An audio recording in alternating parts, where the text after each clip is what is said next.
I want to say it's a great honor to be here as a co-chair and for the opening of the IAA.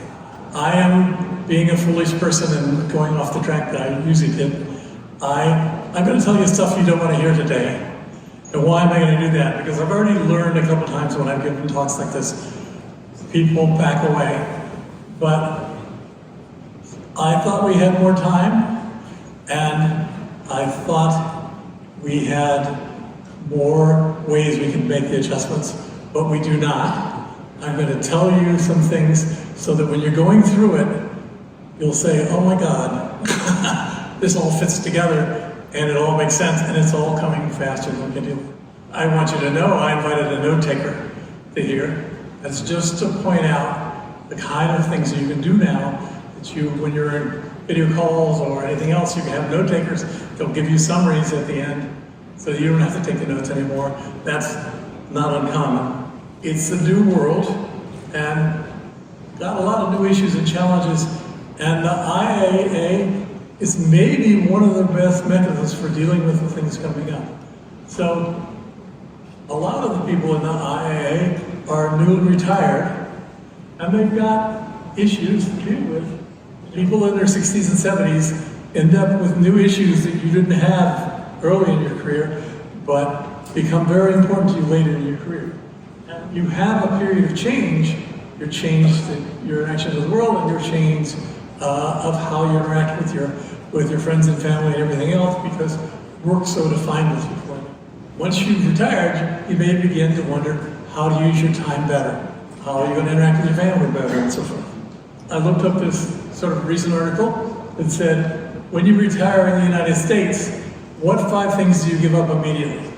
The first thing you give up is a guaranteed income, right? It's not guaranteed because you got to work and do it, but you're used to just getting a paycheck every month, and that allows you to make up mistakes, ride through downturns in the market, lots of things that happen like that. That gives you risk tolerance.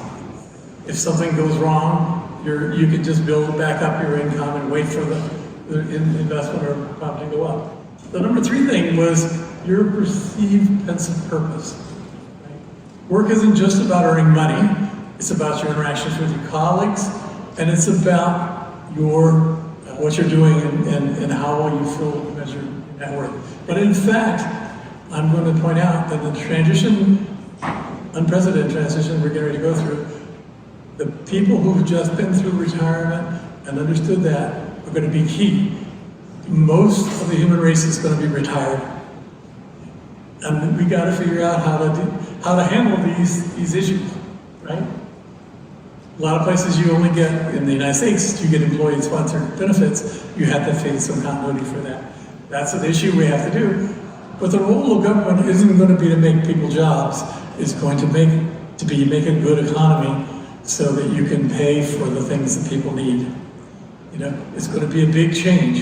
You're going to see that change, and you won't believe it at the beginning. The people who've seen ahead, they will understand that is the actual role. You don't create a whole bunch of jobs for people. What you do is you build a really strong economy, and you give people things to find out what it is to be a human. You don't get to have frivolous spending habits once you retire. You can't just go out and buy a new plaything or toy or next generation iPhone. You have to think about your budget because you know you have increasing costs coming up later. And so these are the kind of things that we need the IAA people to try and help us steer towards. There's a whole lot of changes going on in the world today. We have climate change, which the panel is going to talk about. We have the electrification of transport. We have a bunch of disruptive technologies. We have global fragmentation. We have aging infrastructure for a lot of assets. Only a few places is all infrastructure new. A lot of places do. And we have very severely shifting demographics. Hong Kong is one of the worst cases. Young people with skills are leaving, right? And some people even without skills are leaving. So if you look at the demographics, Hong Kong's demographics are very bad for the future. But for much of the world, that's the case. Fortunately, we've got AI and robotics and a number of other technologies coming to take care of that problem. So here's my point about this is a special place in time. that a lot of things are happening. Well, this time it really is different for a number of reasons. On the top, an interpretation of the great steps in technology and the advances in what they did to the economy. And you can see the railroads, telegraphy, photography, bicycle. Those are big steps. And the economy of the world grew very well. And then when we got electricity and telephones and radios, that was even a bigger step. But you'll notice the peaks are getting closer together, and the predicted peak that we're in the leading edge of now. It's not the middle of it, we're in the leading edge. It's huge.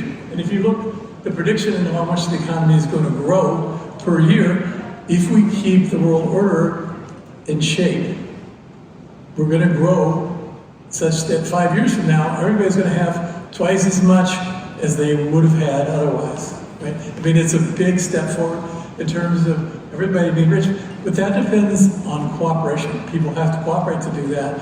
If people break up and disturb the old order in terms of markets, and importantly, in terms of scientific knowledge, and we have two big risks. There are people who think that keeping knowledge for a while gives them a short-term gain, but it gives them a long-term loss. And that is true both in political situations and in businesses. And if you think about it, you'll see what I mean in companies. Some companies are holding their data back, and that's actually giving them a slight advantage, but is slowing the whole world in. But if you look at this, you will see we can expect 15, 20, 30% changes in the economy of the world per year in the future.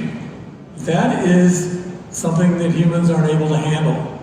Humans are going to be retired because AI is one of those things, and as I'll show you, AI is going to take over a lot of jobs. And so humans aren't able to handle a world that's changed that fast. And the first person to recognize this was John von Neumann. He was sometime between 38 and 58 when he died. He's an amazing, incredible mathematician, but he also did a lot of other fields. And he basically called this point, which we're now entering into, the singularity. Why is it singularity? It turns out it's not only a singularity, it's what mathematicians call an essential singularity. That is, it's terrible a singularity, you can't extrapolate your way through. The world is going to be changed very dramatically. One of the things that's going to happen is a lot of these other technologies that I'm showing there, they're going to disrupt a lot of human inventions and structures and so forth, because they're a contradiction to it. Self-driving cars change the whole economy. Right? There's a bunch of things that are like that, where you will see huge sectors and huge ways of doing things are going to be swept away. AI-run governments, of which China is in the lead of many places, they're going to disrupt things a lot, and we'll see what happens. And so it's the hypothetical point which technological growth becomes faster than humans can respond to it. If you have billion-dollar companies that come in, last for a month, and go away, you can hardly bring yourself up to speed before the investment opportunity was way past gone. And we're going to see, or maybe already seeing, single-person companies that are worth $1 billion US dollars. It's already at the point where it's happening, because a single person with a great AI system can build a huge company. So it's going to have unpredictable consequences for human civilization, because if one of the things is AI, when the AI gets to be much smarter than humans, who knows what it's going to want, right? One is an anthropomorphic. So John Neumann also said, and this one, no quote and so forth, the other is, it's reported by conversation, so it's not clear when he first started saying it, is that if you tell me there's something a machine can't do, I will make a machine that can do that. And he could, there's no question. If you don't know who this guy is, he's Hungarian and later American. He actually worked at the Institute for Advanced Study at the same time that Einstein. He did a lot of great things, but he did a lot of mathematics, but he truly understood this point in a deep way. Yeah, but this is why the AI has some relevant background to try and make some of these problems. The thing that's on the list, and this one that's easiest to understand how it's going to change human society. Now, humans can't change as fast as society. So I can't make predictions about what human civilization looks like in 25 years, but I can make predictions about how slowly humans can adapt to that change. Usually, for a significant social change, it takes 5 generations, 100 years. Here, we don't even have years. We're doing a lot of things in AI, and this is the obvious one that's going to change structures and make people retired and make people realize they aren't the top dog, they're the number 2 dog in the world in a certain sense. And we're doing artificial intelligence, we're doing machine learning, we're doing deep learning. There are going to be other advances past that as time goes on for lots of reasons. I have this thing for the few people in the IAA who can do it. We want to have hybrid intelligence. We want to have, during the next 25 years, until AI is way past humans, we need to figure out how to match natural intelligence from humans and other devices and artificial intelligence in such a way as to make the transition to a completely artificial intelligence-driven world be as smooth as possible and as graceful as possible. So there's a lot of things. You can actually start thinking about what kind of intelligences there are. It's 2 by 4 dimensions. There's all these different kinds of things you can think about, and you need to have that, and you need to have that being fed back to the artificial intelligence things as much as you can. And that's where an organization like IAA can make a thing, because, as I'll show you later, there's a lot of people who are not interested in this. They're interested in how much they're going to make, how fast. And so we have to figure out how to combine these intelligences and make the transitions go in a straightforward way. This is a lot of hope, but this is only a few % of the people that will be able to do this. We have to have double literacy for some time period ahead. We have to have AI literacy, and we have to have human intelligence literacy. We don't have to have human literacy, we have to have human intelligence literacy, but it's kind of a good thing to do. And we want to make some hybrid intelligence to make the transition through the next 20, 25 years, and then some kind of collective intelligence system. So it's going to affect almost every walk of our lives, and it's going to affect it now. It didn't. I used to be able to say, in a couple of years it's going to affect it, but it's not. It's now. So here's an example I can give you that's more down to home, and you'll understand what I'm saying. It's a student trying to do his homework, types the homework question into ChatGPT. As soon as the answer comes back from ChatGPT, he cuts and pastes it into his homework.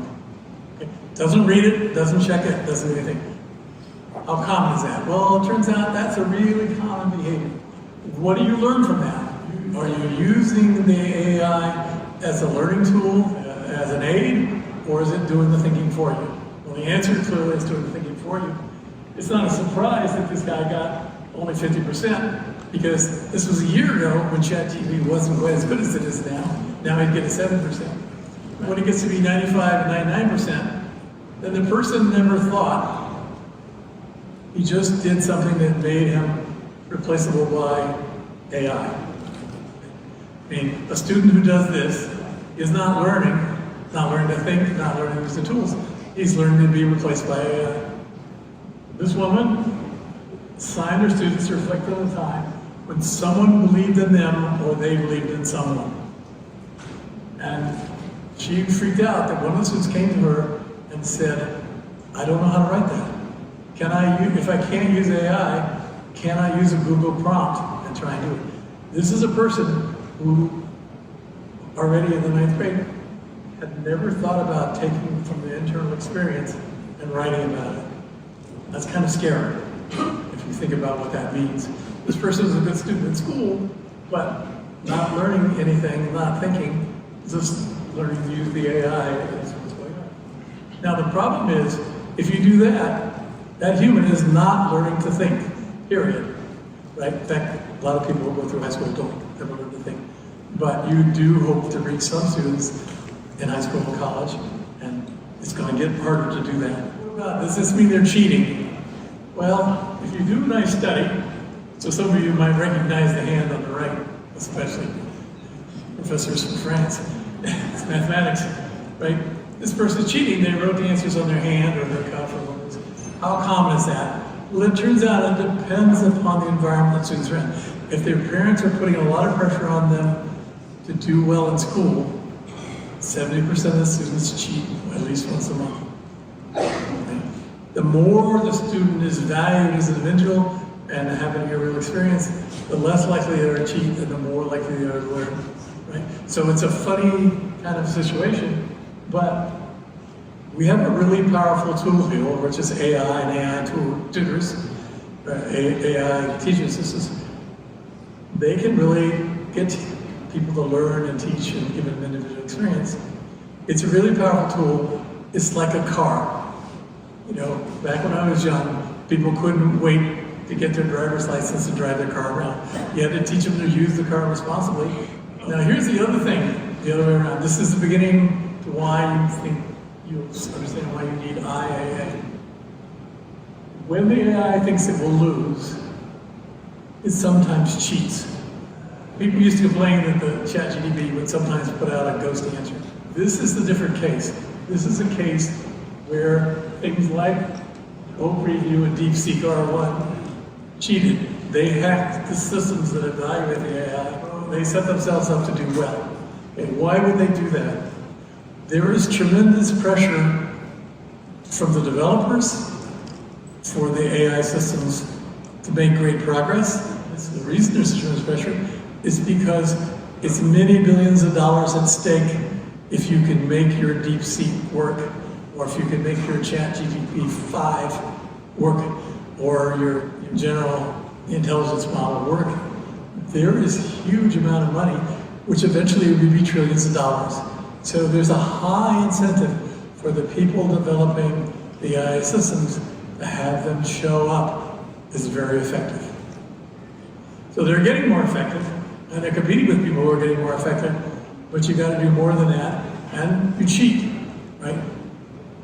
The bad news is AI learns from humans, and I always felt the Waymo self-driving car was a really good self-driving car. The Uber self-driving car wasn't as good. I look at the parent organizations, and I see values reflected. The AI learns from people. So if AI does bad things, it's because people do bad things. There's a lot of stuff going on here, but that's why you need to be thinking about how do I keep the AI in reasonable shape. And AI is really going at an astounding rate. It's going several times faster than I thought it would be. Almost 20 years ago, I helped found Singularity University, which was given its name in honor of that. And Ray Kurzweil was there, and Peter Diamandis and a bunch of people. But the fact is, when you look at how much progress has been made over the 20 years, it's much faster than everyone predicted. And that's because people have found clever it is. They've got better hardware, they've got better algorithms, there's a lot of stuff going on. And they're learning because there are huge data sets. Now people are saying, wait a minute, these data sets, I'm going to keep them separate. If you write a screenplay or a musical or whatever, you can't copyright it because it's where, well, some of those features have to change. We're going to see how that happens. But the fact is, pretty soon, most actors will be out of work because the AI is going to do the job. Here's an example. We're talking about healthcare progress. If you look at how healthcare is doing, the MedGemini is already at 91%. Remember I said it was 50% when people, a year ago when people were doing the tests, and then it's already up 70%. But some areas we're up at 90% or higher in terms of how well the AI is doing. That's real implications for medical schools, for, right? I mean, and so I'm giving a talk on Monday, which is part of my idea that you really should have a advanced healthcare system plus some medical. Medicals when your health fails. If you keep people healthy, you don't. And AI promises to help us do that better. See people saying how you productize people. You take people's performance as this kind of a almost bell-shaped curve, not quite a logarithmic either. And when you add AI to that person, it goes up. What that means is you can take a lower quality person, add AI to them, and fire the expensive person, right? The expensive good person. There's a lot of things that can go on here. in terms of what's happening. And you look down there and see how often, what people's opinion is when AI is going to come. AI is already here in the medical industry. It's only the AI doctors that do diagnosis and prescription that are being sort of blocked by doctors, because that had already replaced 90% of doctors. So it's the kind of thing where you'll see that humans are willing to sacrifice lives to keep their job. It's a complicated thing that's going to be going on here. China announced the first fully autonomous AI agent. Sunday lunch. It does real world tasks. There are already autonomous agents. A self-driving taxi, if you're in San Francisco, you pull up, I want to go from my apartment downtown to work or to the restaurant. This autonomous agent comes, picks you up, chooses the route, and goes there and drops you there. You're not the agent, you're just purchasing that transport, right? So that's an agent, but this is a much more advanced agent. So you can look at this, and there are several different agents in the realm. What's going on? I have a little bit of video about it. Let's talk about the hottest topic in the AI space right now, a brand new autonomous agent called Manus. If you've been following the hype around AI lately, you might have heard people throwing around terms like GPT moment or DeepSeek moment, intern that never sleeps, or the universal hand. All those catchphrases are pointing to this new product from a Chinese startup called Monica. And believe me, it's been all over social media and tech sites in the past few days. So what exactly is Manus? Well, in short, it's being called the world's first truly general AI agent. There are plenty of AI assistants and chatbots out there, chatbots that can answer questions, generate text, or even give you code suggestions. But Manus supposedly takes things a step further by actually planning tasks, executing them, and delivering final results. Think of it as an intern who not only brainstorms ideas, but also finishes all the grunt work for you, from writing code to browsing websites and analyzing data. Manus is built by a company called Monica, and their site is monica.im. But the star is this new AI agent, also described as your universal hand. If you've heard the phrase mens et manus, from Latin it means mind and hand, which is basically the motto behind the product. Knowledge shouldn't just be stored in the AI's brain, it should be actively used to get results in the real world. Now, how did it suddenly become so famous? On March 6, 2025, Monica officially launched an early preview for Manus. That caused a massive wave of people staying up all night just to snag an invitation code. No joke, some folks even tried reselling codes on various secondhand platforms for anywhere from 999 yuan, around 137 US dollars, to a sky-high 100,000 yuan, nearly 14,000 US dollars. Most of the codes up for resale were at least several hundred or a few thousand bucks, all because the demand exploded faster than the team expected. The reason for such excitement comes from the advanced capabilities that Manus demonstrates. According to the official site, it's got a multiple agent structure. That essentially means different sub-agents inside the system handle distinct parts of a task. One agent might do the planning, another might do the actual execution, like writing a Python script or visiting a specific website, and yet another one might verify the accuracy of the result. This multi-agent collaboration supposedly mirrors the way a human team works. One person can strategize, another person does the coding, and so forth. The synergy of these sub-agents is apparently what allows Manus to accomplish super complex tasks. We're talking everything from screening resumes for an open job position, to analyzing real estate listings based on your income and neighborhood preferences, to analyzing stock data from multiple companies, building a dashboard, or summarizing an entire set of financial statements. In one demonstration, a user needed to pick a house in New York with a safe community, a solid school district, and a price range that matched their budget. Manus systematically searched online for safety data, looked up property prices, did budget calculations with Python scripts, and finally presented a polished report complete with a recommended list of properties. That's more than just a cute chatbot answer. It's an entire workflow that ends with a finished product. People have also tested Manus by having it plan a trip to Japan in April, do thorough Tesla stock analyses, create interactive course materials for a middle school teacher who wants to explain momentum theories, and even compile a list of B2B companies from YC's W25 batch. Manus doesn't just spit out bullet points either. It can write code, generate visual dashboards, and lay everything out in a table or Excel doc, if that's what you prefer. Part of what makes this so impressive is how Manus apparently achieved new state-of-the-art performance on something called the Gaia benchmark. Gaia, from what we know, measures how well a general AI assistant can solve real-world tasks.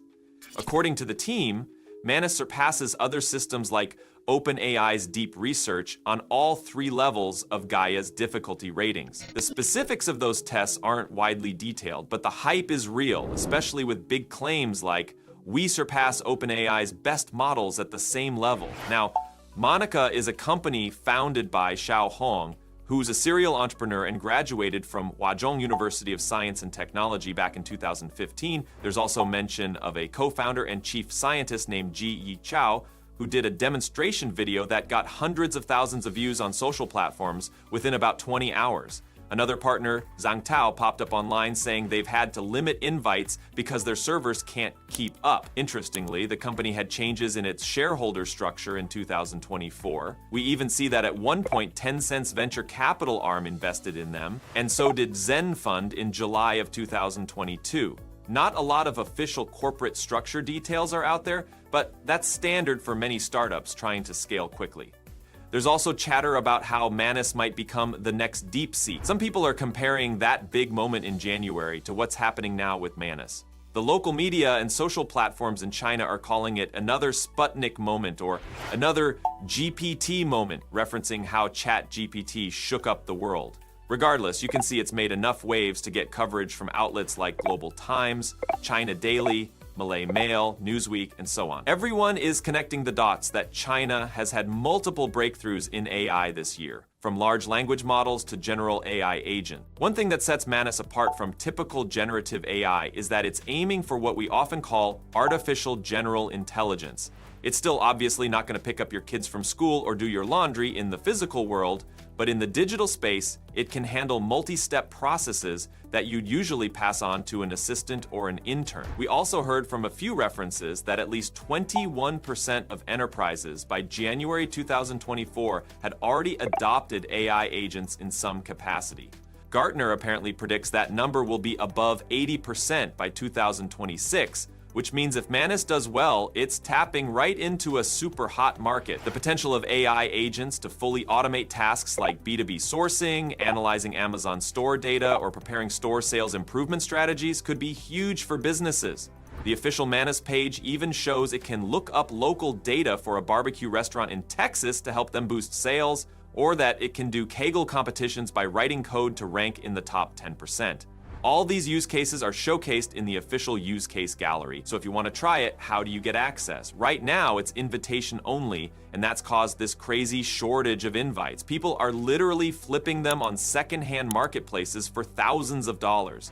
According to the folks behind Manus, they're working on scaling up their servers to allow more open access. They say it'll hopefully be free to use at some point, but no official date is confirmed. Critics are already asking whether Manus is truly autonomous or just combining existing tech in a slick package. Monica's known for creating useful AI-based solutions, especially through their popular browser plugin for ChatGPT. They went from 0 to 10 million users in a flash, so maybe they'll pull off another win here with an AI agent that's actually practical. Regardless of the skepticism, Manus has definitely shaken the AI scene, especially in China. Seeing it unzip files, sift through resumes, run Python scripts, and compile real estate data all by itself goes beyond typical chatbot abilities. And then there's its so-called autonomous learning, where it retains your preferences, like table-formatted results for future tasks. There's also the question of competition. Giants like Anthropic, OpenAI, and Google have all teased or introduced agent-like systems that can do more than just talk, but we haven't seen many workable agent demos as thorough as Manus. Right now, all eyes are on how well Manus scales and whether it really can deliver on this agent of the future promise. Only time will tell if it's another DeepSeek moment, a fleeting hype train, or the next evolution in AI. Let me know in the comments what you think. Is Manus just a well-packaged aggregator of AI tools, or is it truly a game changer pointing us toward a real, general AI future? Yeah,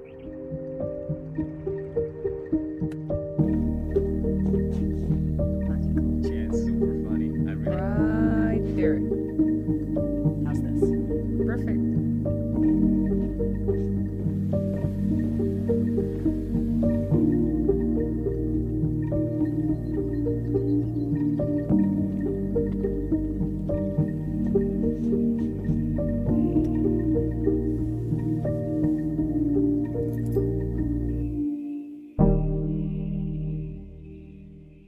That's a robot from a company that's now beginning to sell them. It's not like we're going to have this in 5 years. That is, they got models that went through the script. It's exaggerated a little bit, but in fact, they're trying to develop and do that. There are also warehouse robots already that are working. The first one in a cosmetic warehouse, and it looks moderately, not so humanoid as that, but moderately quasi-human, but with the knees that bend backwards, because you can get up to the shelves much better when your knees bend the other way. It's based on a 2-year replacement cost. We'll see how much it does. Google has an AI scientist. It's supposed to be a co-scientist, that you're working on a scientific problem. You set up the problem and the information. It goes and gets literature and helps you with a lot of stuff. And then you collaborate back and forth. And they have an example where they've tested it with biomedical challenges, how to fight leukemia and when to kill cancer cells and how to do that. They picked Professor Pinez at Imperial College, and he spent 10 years working on this, and then they brought this woman scientist there and had him read the papers and do the stuff, but not his papers, just the related papers to what's going on. And then it proposed the same exact solution they found, but also some additional solutions. Okay, and it did that, I forget what it is, 48 hours. That's pretty good. I want system like that. And they have a lot of applications. It's not just for biomedical. You can find specialists for different areas. If you look at how many papers there are, there's a lot of papers out. They of course, Google is advertising that their DeepMind guys have got the most official papers out. But the fact is, there's a huge number of papers, tens of thousands of papers that are out there on various AI models for various features and things. So the AI is here, and you actually know that because it used to be when I give talks like this, there's a speech recognition, and it would put my words up there, sometimes go back and fix them, and then translate them to Chinese. That kind of stuff exists. And how are they doing? Well, they started back in '98 when the first tools became available. But you can see the progress has been very good in terms of translators and in terms of image handling. So that's one of the things in medicine. Image handling used to be done by a doctor and the AI image. And what has happened is that the doctors don't argue and complain. The AI does the imaging so much better for finding tumors or other things that the doctor just signs off at the end. Here are places where the AI is already doing better than humans. Now these are sort of standardized tests. It's like vending machines. We had to all learn how to run a vending machine or something like that. This isn't general AI. This is specific AI for specific tasks. But the AI is here, and it can replace the translators. It can replace the whatevers. And only diplomatic translators whose job it is to change the words of whatever the person said so that you don't have a war or something like that. I'm getting on towards the end. Intelligent person should be informed. The first thing is a great quote from John Maynard Keynes, who is responsible for a lot of the economic theories that we had through the end from the 1950s up. Capitalism is the astounding belief that the most wickedest of humans do the most wickedest thing for the greater good of everyone. That's an extreme thing about what economics said, but basically it says if everybody tries to maximize their utility or profit, then somehow the economic system will make a greater good for everyone. That is true if you have a huge amount of competition and lots of choices, Right? That isn't true when you're in the flat world where winner takes all. It's a different kind of a thing. Okay, number two, the world's changing a lot. Well, I didn't have to tell you that, but somebody had to tell you. It's not the strongest of the species or the smartest, right? Most intelligent survives. It's the one that's most adaptable, right? So we're coming to a situation where the humans aren't going to be the smartest. They better be the most adaptable, right? Or they aren't going to thrive. So artificial intelligence, along with many other things, this all comes from the digitization, the choice to go digital and more. Artificial intelligence transforming the world, and it's on all of us to make sure that it goes as well as it can. It says it goes well, but I think because it's learned from humans, and humans haven't learned from the AI, it won't be necessarily as good as it could be. And right now, AI gets built by a small group of technologists, and this technology is changing our lives in an immense way. And it should be in all of us, it should be fun. And I forget, set your goals for the future. This is the 5 key dimensions of AI literacy, including emotional intelligence and creativity. Those are things that AI is going to be able to do, but doesn't do it as well as humans quite yet. To have domain expertise, you need access to all the knowledge in the world to do the job right. You don't want to attend a meeting or order your groceries or book a flight? Well, you're going to have an AI agent to do that. You can automate your life to a certain extent, and you're going to have to because things are going to change so fast that you just can necessarily do that. But you can also make contracts with farms, and they'll tell you when their crops are getting good and they get delivered to you, but that's the kind of thing that an agent can do. Here's 30 handy ways to use AI. This is stuff that people are already doing.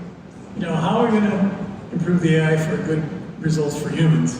How are we going to make sure it's good for humans? We've got to have some outside knowledge and help, and all these things that we look forward to could make our lives a lot better. We need to be thinking about people who don't have jobs they can lose or whatever it is, but who can review what's going on. Here's another example. That people in VR noticed that suddenly one day, everything was AI. It's just a poster because it's cool. Chatbots can ease your loneliness, and it works. Universities should have chatbots to be able to talk to students who are going through crises, because it turns out chatbots often rate higher than humans. And there is a chatbot here that's already existing that people do, and it took them a while to get to know each other. But then eventually, when there was a crisis, they shared it. Here's an example of a car. Car company is teaching cars to drive by driving rather than by pre-programming. And they just got $1 billion to start up. There's real big money in the AI in these days. And here's Flippy. I've been following Flippy for 5 years because they had a first generation. One was doing the fries, the French fries, the onion rings, and the chicken things. And the other one was making burgers and cheeseburgers. And then there was one person helping. Now they're advertising you could buy stock in this company, right? Because they're now taking over Mondelez. And you can see they're going to put with the onion rings, they're going to put your French fries. This thing is quite able to do it. And this guy even has tattoos. So finally I'm going to end. How are we going to get to a good future? The answer is, it'd be great if those guys are producing generative AI spend more time thinking about its implication, but they're not going to. This is unrealistic. When you can make $1 trillion, are you going to stop and think about how to make it better for humanity? Well, it makes the researchers and investors too interested in getting really good results very quickly. That's why they took both pills at once. Thank you.